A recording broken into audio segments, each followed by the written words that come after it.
Hello and welcome to Healing Tips from the Heart, Intuition with Helpers, Healers, and Guides. I am your host, Dr. Lori Hops, licensed psychologist, writer, and artist.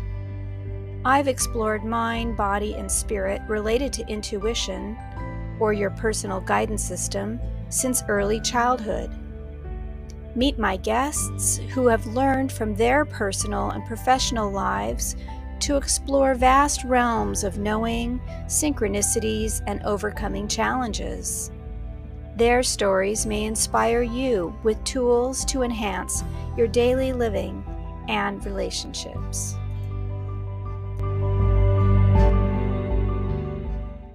Hello and welcome everyone with my special guest today, Dr. Judy Tsafrir. Dr. Judy is a holistic healer, activist, artist, and gardener. She has a private practice of holistic psychiatry and psychoanalysis in Newton, Massachusetts, in the United States. She's a board-certified adult and child psychiatrist and psychoanalyst, and she's on the faculty of Harvard Medical School and the Boston Psychoanalytic Institute, and she teaches and supervises at the Cambridge Health Alliance. She has not only all of that, but a lot of training that she has gone through working with spiritual and developmental approaches to healing, ketamine-assisted psychotherapy, helping patients wean off of psychiatric medications, and so on. And she also works with the fields of energy healing, esoteric modalities that we'll be talking about soon, including astrology, tarot, and other ways of understanding things about mind, body, and spirit. Her new book is Sacred Psychiatry, Bridging the Personal and Transpersonal to Transform Health and Consciousness. And this came out in 2024. It's about holistic approaches to cultivating resilience and courage during these very transformative times that we're all going through on the planet. And welcome so much today, Dr. Judy. So good to see you. Thank you so much, Lori, for having me. I'm delighted to be here to be in conversation with you. Thank you. And I'd like our audience to know I have not yet had the pleasure of meeting you in person, but I look forward to that one day, I hope. But I have met you online, and we just sort of like clicked, it seemed, almost from the... Very much so. Yeah, right from the immediate, and it have a lot in common, and kind of kindred spirits is the way I'm feeling about it. So I'm so thrilled to let other people know about your work and who you are. So thank you for Thanks so coming much, today. Lori, for having me. Yes. So is there anything else you'd like to add to that description of yourself, or you'd like the audience to know about you? I think that was pretty comprehensive. I mean, most recently, I've had a lot of fun, and it's been very meaningful to me to create these little videos that are on Instagram and TikTok about different topics related to sacred psychiatry. And that's been a big project, a new one for me. And I'm finding it before I was not interested in social media and sort of didn't really, and I'm not really a consumer of it myself, but I'm finding that it's an amazing way to communicate and to share ideas. It becomes a public forum. Yeah. And I used to have a blog. I have a blog still, but people don't seem to read it and have as much, like, it doesn't reach people in the same way that Instagram does or TikTok. Yes, and different audiences and different focus. I'm similar to you. I didn't have much of a social media presence for most of my career, and I'm finding it very captivating. And I personally think that it's a gentle bridge towards the intuitive, towards the telepathic. It's so interesting. Tell me about that. Well, here we're switching gears, switching roles a little, but and this I think is a good segue into what you're involved with. But when you think about our natural innate tendencies and natural inborn skills and abilities that are nonverbal, they're based in communication in the more subtle realm. When you think about, let's say, a newborn and how it communicates its needs or relates to its caregivers, or when you are in love and you're not with your beloved and you're at a distance, how do you communicate when you don't have the internet, when you don't have language?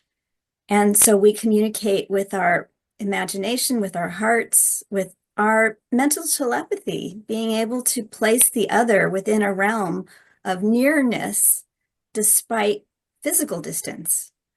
And so it seems to me, and you get this when you read, let's say, a beautiful passage from an author who maybe had died thousands of years ago, but you have an immediacy with them. And I think that the internet is a half a step towards not needing language, reading, nearness, etc. And so we're moving towards that. That's so interesting. Um, I was thinking when you said that about kind of like my own process about what I decide to talk about. And that feels very intuitively guided and led and um, developing in a very organic and natural way that doesn't feel like it's necessarily coming from my um, small self. Right. Mhm. Yes. So you have worked in many different realms. I just take it from the little bit that I know about you. And how is it that you would say that you use that larger self to connect to some of these areas that you're so proficient in, whether it's astrology or working with clients or tarot? Well, I mean, like I daily engage in spiritual practice. So, for instance, like before I see my patients, I ask for guidance so that I'm not just trying to um, be helpful with just my little Judy self. Um, um, and then, there's something about when you're with a person, with a patient, and you're sitting together. And I much prefer, honestly, being in person than I do being on Zoom. Although some patients, and I totally understand it, want to be on Zoom because they don't want to drive 45 minutes to see me and drive 45 minutes home. It's like such a huge time investment. But I do feel like for me, it's different being in person together, and that there's just some kind of energetic exchange with these two bodies in the room together. Um, and that there's something that is healing about my presence.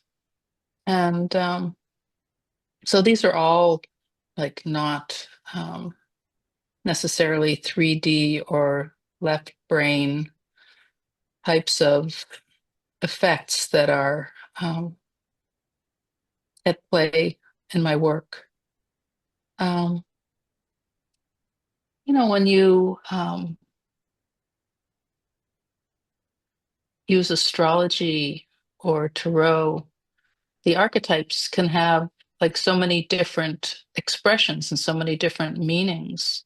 So an archetype is a like pattern of like a pattern of behavior or a pattern of character or a pattern of energy that is characteristic. So there's like an archetype that's associated with the sign of Aries, and for each of the zodiac signs, or there's archetypes that are associated. like the symbolic meaning of the planets. That's also another word of saying archetype. And so you're using your intuition to um, synthesize and create and integrate all the different archetypes together. And it's not, you can't just do it with your left brain. It's way too complex. Um, so those are some ideas that I have. I love that. I love what you just said, that it's too complex for the left brain. There are others who would say, well, how can that be? The left brain is the computer, etc.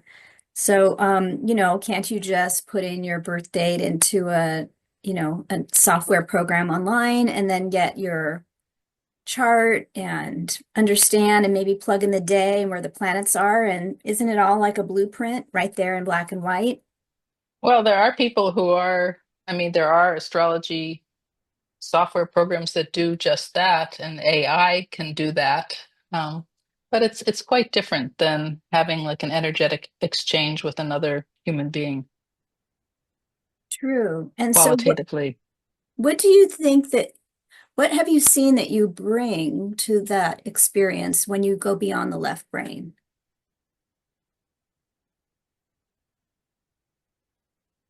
Or what emerges? I,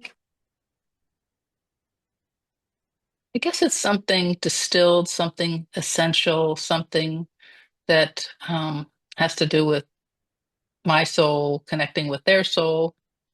Um, and that's not very, um, it's pretty hard to articulate because it's kind of ineffable. Yeah, well, it sounds like you're moving it out of the realm of um, how shall I put this? Cookie cutter? Yeah, exactly. It's not like, book astrology Yes. And or what you cookbook tarot. right. And what you said about being in person and the energy of the exchange, it's very immediate. It's very tangible. It's very probably moving. Um, and there's information and exchange that maybe you can't even put language to.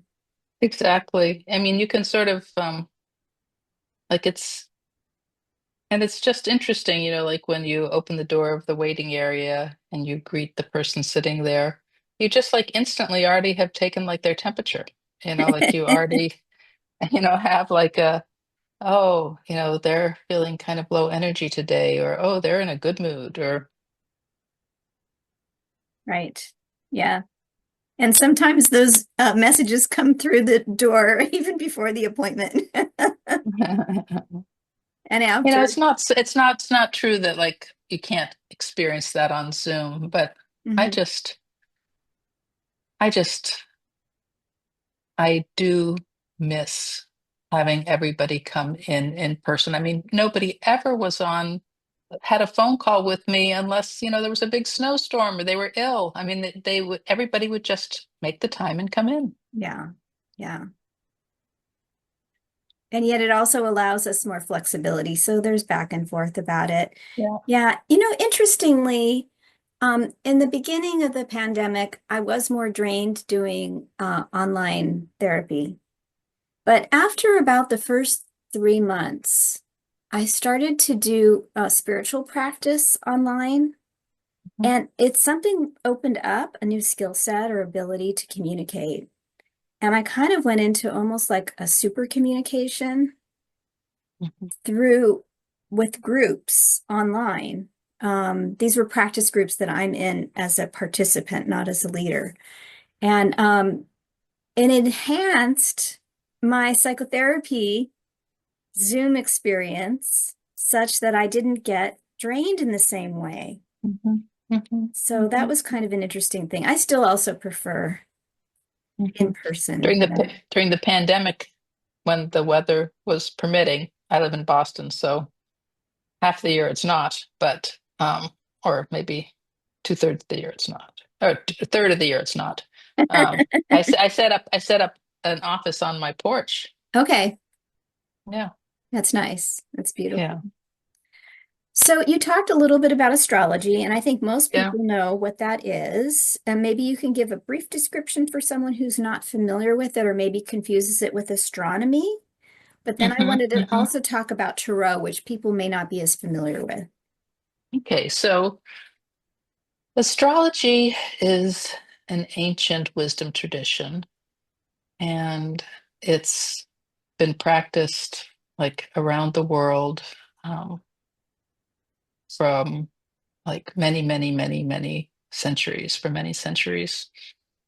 And there's all kinds of different astrology, but essentially, it the premise is that the movement of the stars and the position of the stars and the planets correlate with the experience of human beings on Earth, and that there's a way of studying the stars and like studying the position of the stars at the moment of a person's birth that then is correlated with certain experiences that they are going to be invited to have in this lifetime, or that they, with certain strengths that they are born with and certain vulnerabilities. I don't practice a kind of astrology that is predictive or that is like simply like like that it's fated. Like there's very much room for a person to understand the prevailing um, archetypes and choose, like if you take, let's say the person has Neptune figured prominently in their chart. Neptune can be associated with uh, spirituality and cosmic consciousness and imagination and creativity and connection with all that is, but it also can be associated with delusion and with addiction. So you don't know like what a person is going to do with that placement of Neptune in their chart. And so there are people who can do astrology readings just by looking at the chart, and I think they must have some kind of capacity that I do not have. Um, like I really need to have a conversation with the person and ask them, like that these are the potential ways that this could be expressed. And sometimes, a person will at one point in their life express one facet of the archetype and at another point in their life express another one. And like as a person, it's so different to read the astrology chart of a 25-year-old versus a 60-year-old. Absolutely. So there's always room for growth. This is my takeaway from what you've said, that although there are placeholders for certain tendencies, and as you said, invitations for things to happen, including wonderful things, and horrible things, how we negotiate it, how we learn. Oh, we have a cat. For those of you who don't, we're only on audio. We had a beautiful cat that just showed up across the, Moonfire. yes. So hello, darling. Oh, beautiful black cat. So the invitation is to meet these challenges, opportunities with a variety of skills, lessons, characteristics, tendencies, inclinations, lessons. Right. Yeah. Right. Like for instance, you could have like um, the planet Jupiter, which is often associated with blessing and with good fortune. And like it could be um, in relationship in the sky at the moment. It could be in relationship with your natal Mercury. And you could be someone who always wanted to write a book. Mhm. But like if you don't do the work, like if you just, let that go by, the book's not going to happen. That would be me as of April 2025. But I do actually have a book idea that I'm just putting together right now. And interestingly, to use this myself as an example, although I haven't written the book, I have done a lot of writing. And the thing that came to me over the weekend was, in fact, most of it's already written. Yes. because of all the other writing I've done. And so Yes, what I yes. needed was the framework. And Oh, yes, now that I have the yes, framework, I have the chapters, I have the yes. material, I know what I can pull in. It can be multimedia, etc. So for those of you who see this podcast in the future, maybe my book will be ready to for you to enjoy. But yes, you That have that to do was the that work. was the same as for me for with my process. Yeah. That I had been working on it for so long and had written so many different things, but I didn't have it organized. And I actually hired a developmental editor who helped me create a structure that then, like I had most of the writing already done. Yeah, and mine aren't for a book. They're blogs and articles and talks I've Yeah. given and research I've Yep. done, and they aren't for the book. I didn't know what the book would be. So Right. anyway, Right. but yeah, you have to do the work. And so I love how you bring the personal in to the transcendent and to the bigger picture. So like you get the blueprint, you get the download for the person's astrology, you understand the dynamics of the current age, we're all going through this massive, unprecedented change right now as a world and as individuals too, of course. But then you bring the personal, your understanding of that particular moment with this person and yourself. Because although, yes, you get a temperature read for the person when you open the door, they get one for you too. 100%. Yeah. 100%. So it's this Although beautiful it's, dance.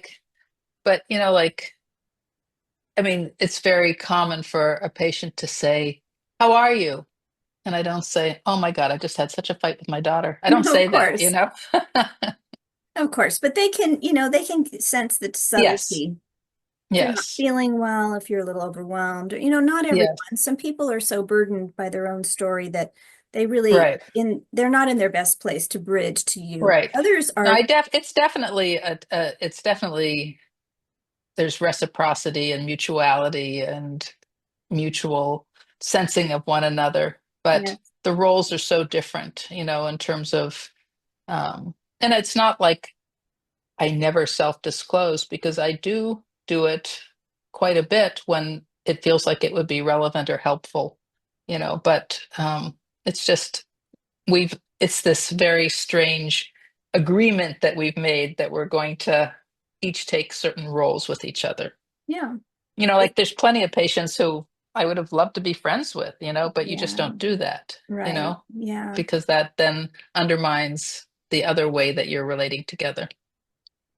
I had the pleasure of reading your book, and you do quite a bit of self-disclosure there. So applause for Mhm. transparency and what you chose to share and why. And it's very specific purpose for what you share to advance the positioning of the book and what you're trying to communicate. But I admire you for sharing so much. And your Thank you. family too. Like I was kind of surprised about that, frankly. You don't see that too often, but it was refreshing and it very humanizing. And I could see that you were Mhm. really coming from your heart. Mhm. Well, I think it's people feel like you're authentic and relatable when you also make yourself vulnerable. Yeah. Yes.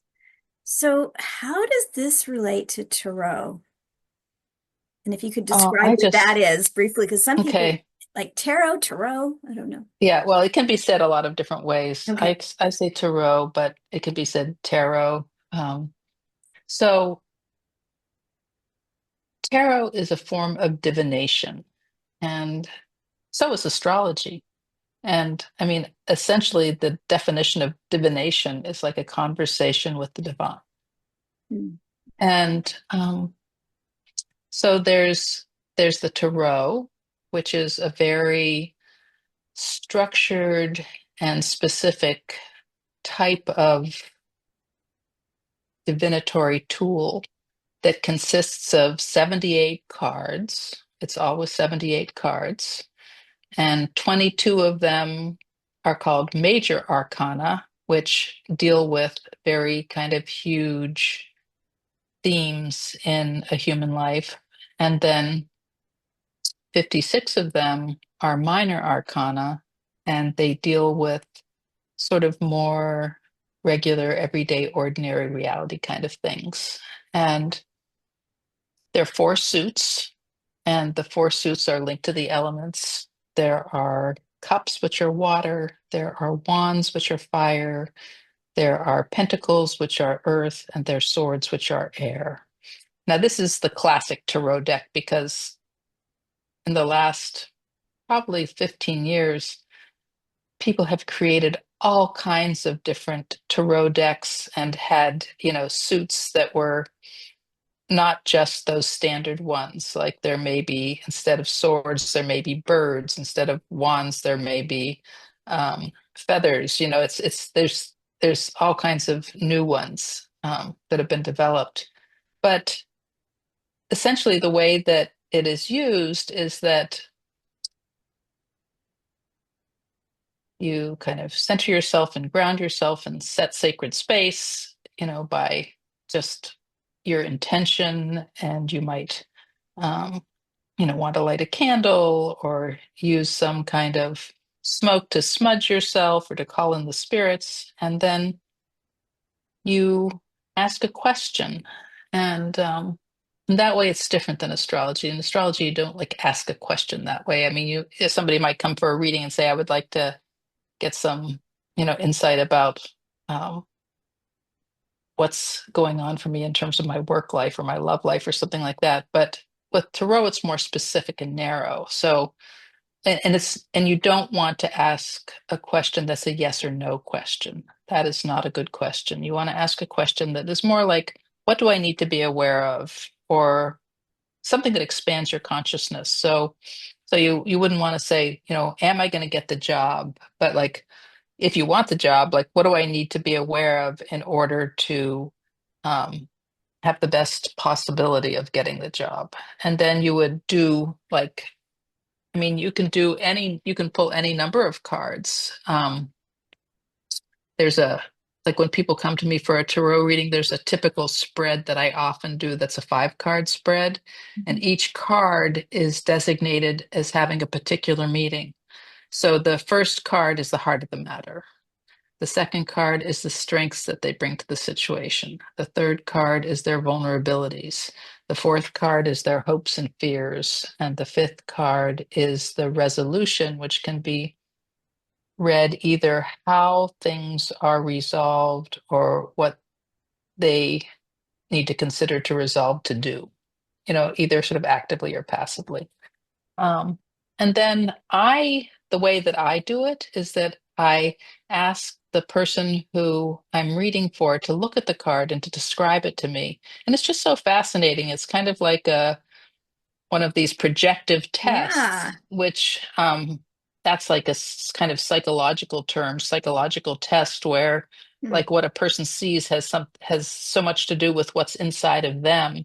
But sometimes, I mean, people will just describe the card in a very standard way, but sometimes they'll have like a very unusual take on the card and see something so different than what is commonly said about it or how it's commonly interpreted. And I always think that whatever they say is really important. And I try to marry what they say with the traditional meaning of the card and Brilliant. with the space that it's holding. So like the heart of the matter or their strengths or their vulnerabilities. So That is brilliant. I haven't heard someone use the deck in that way before.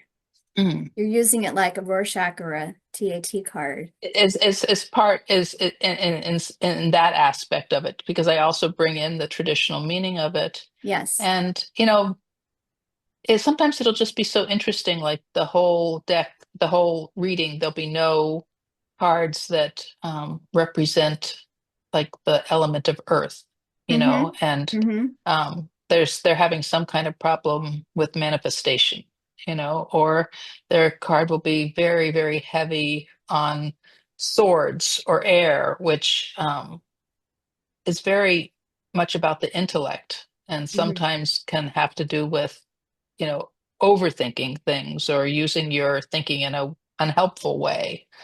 Um, so the more you do it, the more you have like a grasp of the potential common responses to the cards, and it is an amazing system of um, divination. So that's the tarot. Yes. And then there's also something that are called oracle cards. And again, in the last 15, 20 years, there's just been an explosion of different ones that are available, incredibly beautiful ones. And they can be themed in all kinds of different ways. And they don't have the structure of the tarot.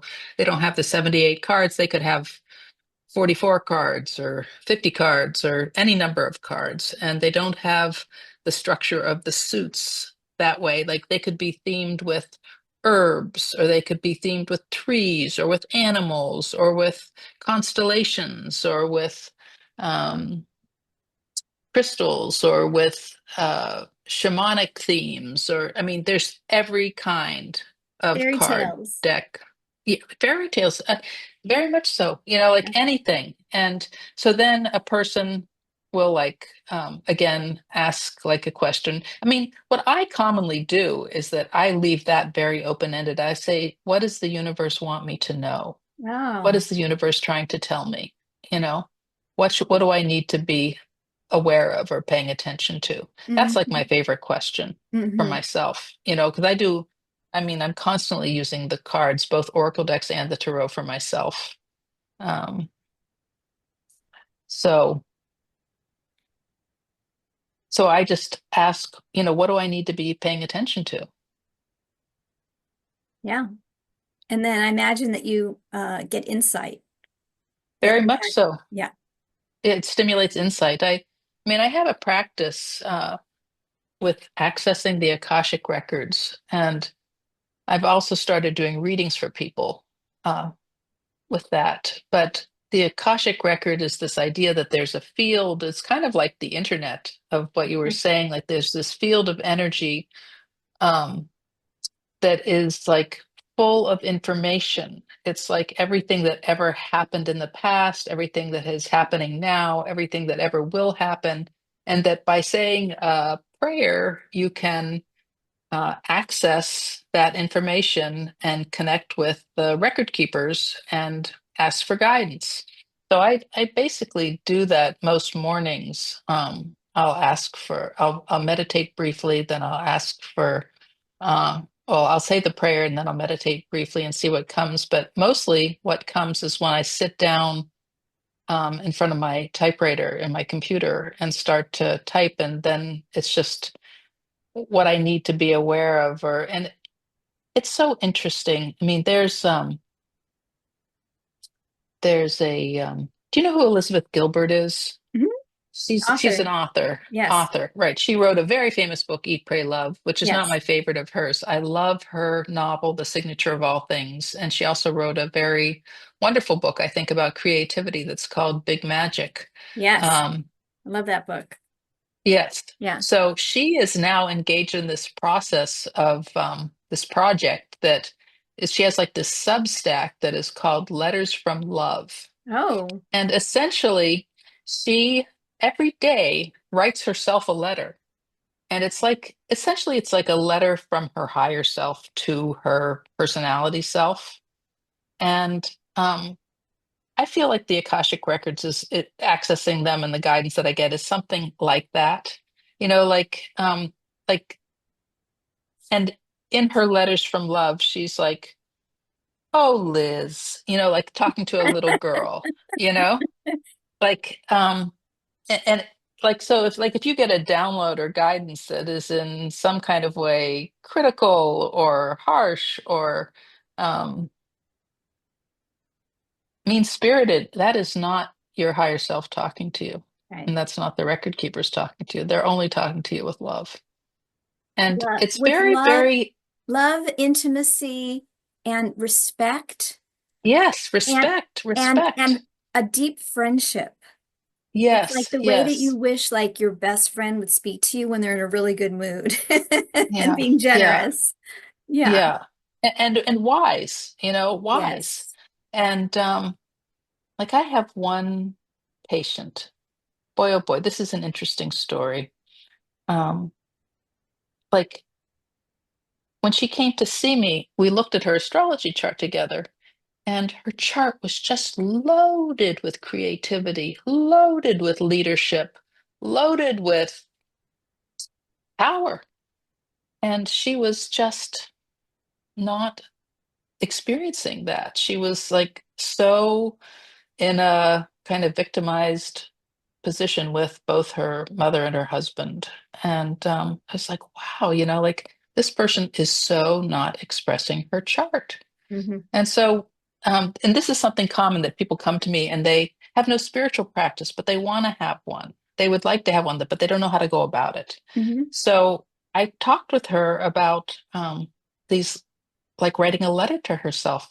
I mean, she's like everything I say to her, she like does it and gets so Oh, much out of it. Like that's like such a wonderful person to work with, who's yeah. like a total, she's totally like so different now. Like she gets up an hour early and writes herself a letter, Oh. and it's like this special time with herself. And she's just like, you know, telling her mother, no, her husband, no. And it's fantastic, you know? How beautiful. I also have, know exactly what you're talking about with the writing and that personal connection. That is, it's almost like there's a whole library of information that's waiting to be Mhm. delivered directly to us that is Yes, handpicked, specific, accurate, and timely. yes, yes, yes, yes.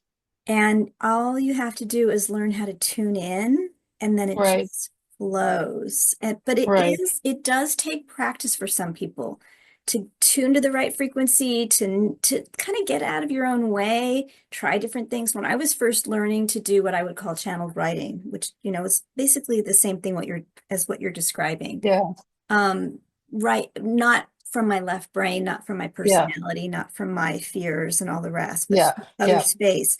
I had to play around for a really long time just with the transmission mode, meaning pencil or sketch pad or laptop, or like I needed drawing, or yeah, I wasn't sure, like everything was kind of like stilted and awkward, yeah, and I yeah, didn't flow. I was overthinking. I had to unlearn how to be a writer.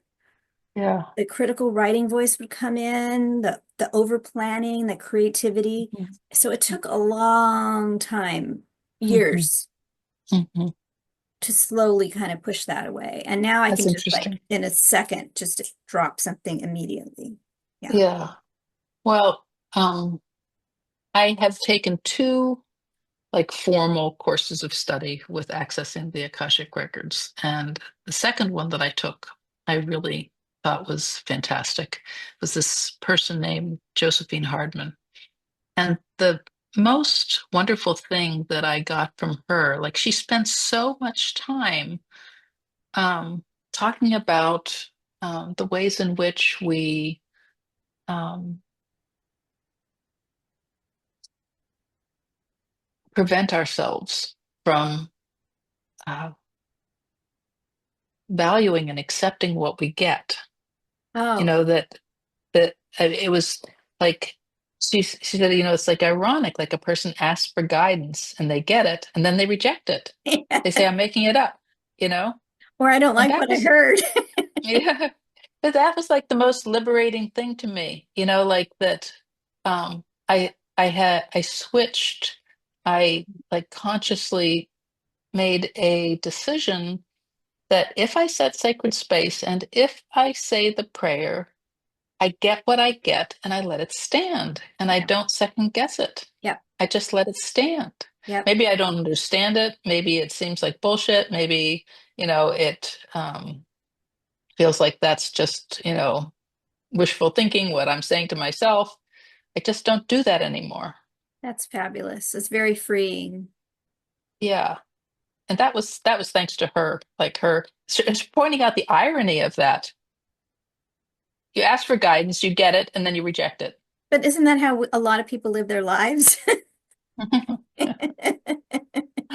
Oh. Tell me what to do, and your 20,000 people have told you your whole life exactly what to do. And you're like, but not that. Anything but that. So it's not so uncommon. But yeah, to break through that Mhm. and to allow it to just sit and just be, is there's some powerfulness in that. And the other thing that I've heard that as well, the other thing I heard that opened my eyes too was when you open a sacred space through prayer, through intention, through just saying, I'm dedicating this next whatever amount of time, pay attention to absolutely everything that happens. The Mhm. Mhm. thoughts, the interruptions, like earlier today when we were talking just now, the cat came through when we were talking about Right. astrology, and I'm going to go back and see what was that exact moment because there was probably a message there. And it's not Oh, to that's over interesting. interpret, but it's also to not Yeah. ignore. Yeah.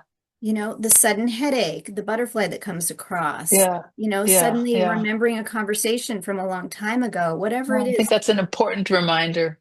Very important. Yep, yep. Love that. Beautiful. Oh, I love so many of these points you're bringing home. There's a beauty in all of them, and that they work together. And I know we wanted to speak about several different things. We are running close to our time together. Would you be able to switch gears a little and talk a little bit about the nervous system? Because I Yeah, think that this speaks to the changes that we're all going through. absolutely. Yeah, Absolutely.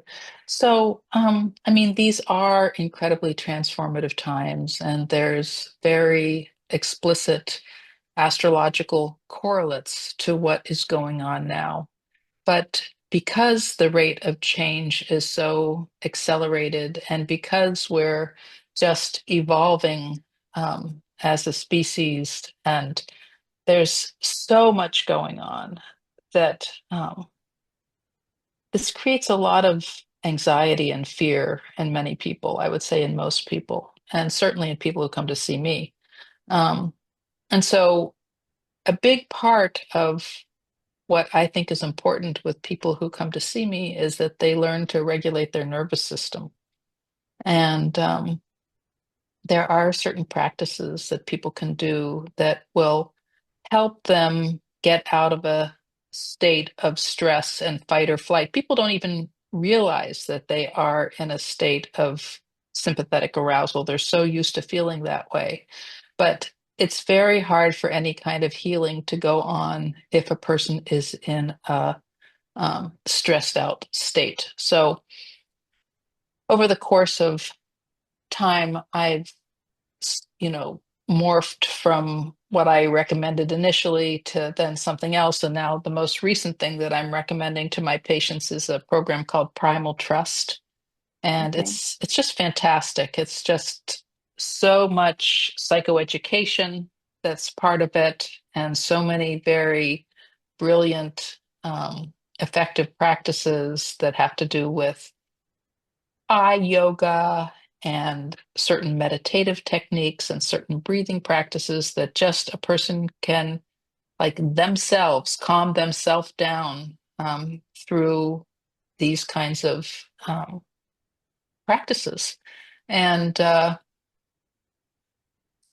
so, like, many patients come to see me because they want to wean from psychiatric medications. Like, somebody doesn't come to see me to get on medicine because that's not what I do. I try to help Mhm. people get off of it. And part of getting off of it, very often, mostly always, has to do with them doing nervous system retraining and limbic system retraining, because then, they're going to be supporting themselves, and, you know, they were put on the medications to begin with because there was something that was, you know, amped up or, dysregulated about their nervous system. Or too sluggish. Too sluggish. I'm thinking someone Yeah, who's I mean, depressed. yeah, but people who are depressed, they're sluggish, but they also are they're they often have like a lot of cortisol, they have their stress response, True. and the cortisol is related to the sympathetic nervous system, even though they're sluggish. Yes, good point. Yeah. Yes. Oh, speaking of the antidepressants, I just learned something that, I mean, most psychiatrists don't know this, and everybody should know this, that I mean, like the class of drugs, the SSRIs, serotonin reuptake inhibitors, like Prozac, Zoloft, Paxil, Celexa, all of those. We have serotonin receptors on our bones, and people who take those medicines have bone loss and are more at risk of osteoporosis, and nobody talks about that. Wow. And the threshold for prescribing them is so low, and like it's the Zoloft is the 12th most commonly prescribed drug in the United States. Wow. And on top of it, there's studies that really question if their efficacy is any more than placebo. Yeah. Yes. You're making me put some pieces together about the bone issues. Mhm. Yeah.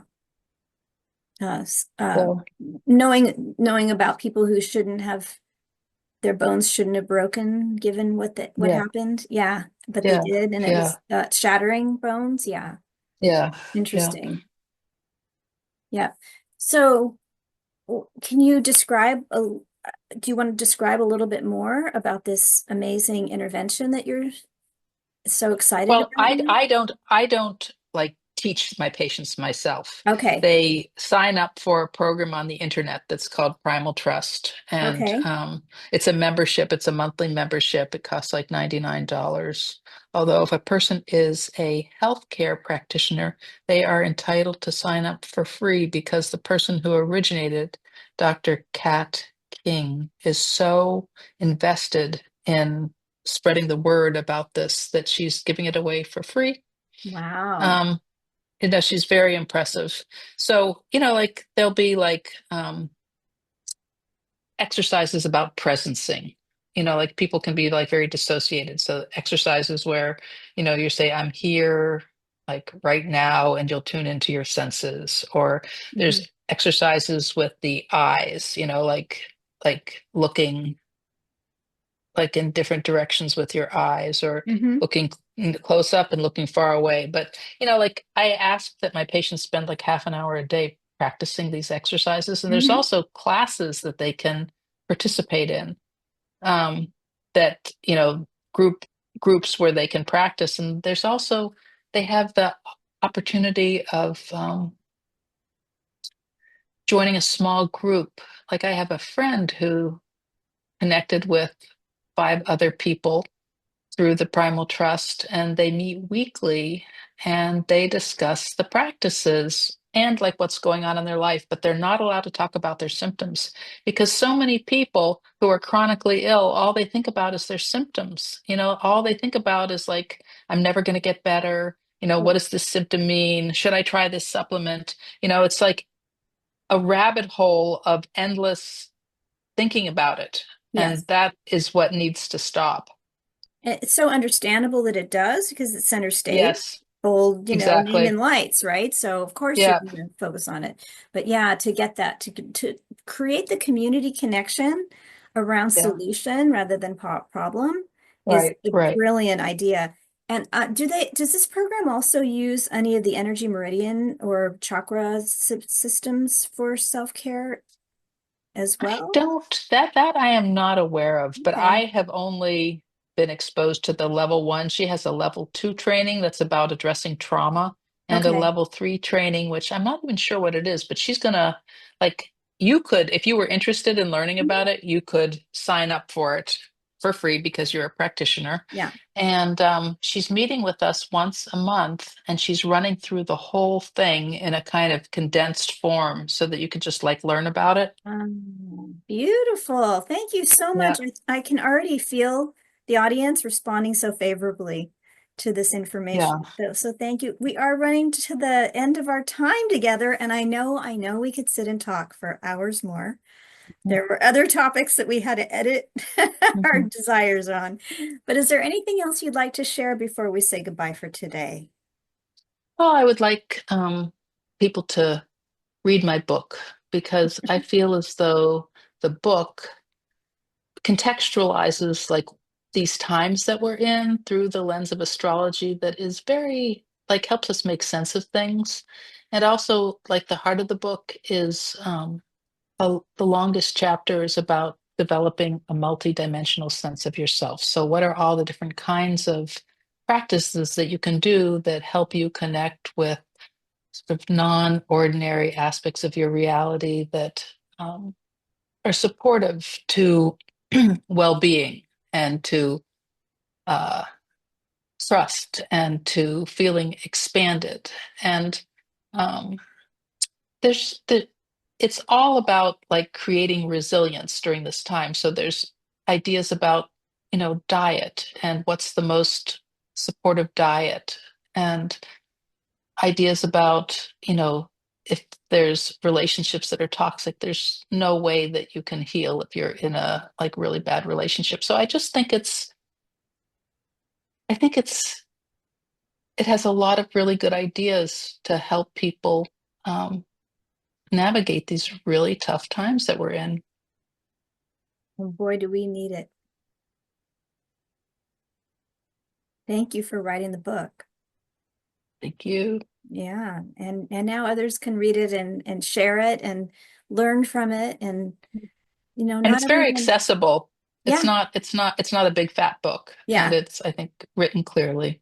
And as I mentioned earlier, you share yourself and your stories so Mhm. colorfully and with such immediacy and relatability. I felt like you were kind of Mhm. talking right there with me when I Mhm. was reading Mhm. it. So it's not overly left brain, as we started talking Mhm. about at the beginning of the talk. Yeah, Mhm. there's all Mhm. that beautifulness that we talk about with the presence and so on. Well, thank you so much. There's so much wisdom here, and just as you said, it's about the person, bringing the person and making it alive, come alive. And so thank you for making these topics come alive for all of Well, us thank you today. so much for having me and for the opportunity to share my perspectives. Yes, thank you. Okay, bye-bye, everyone. Bye.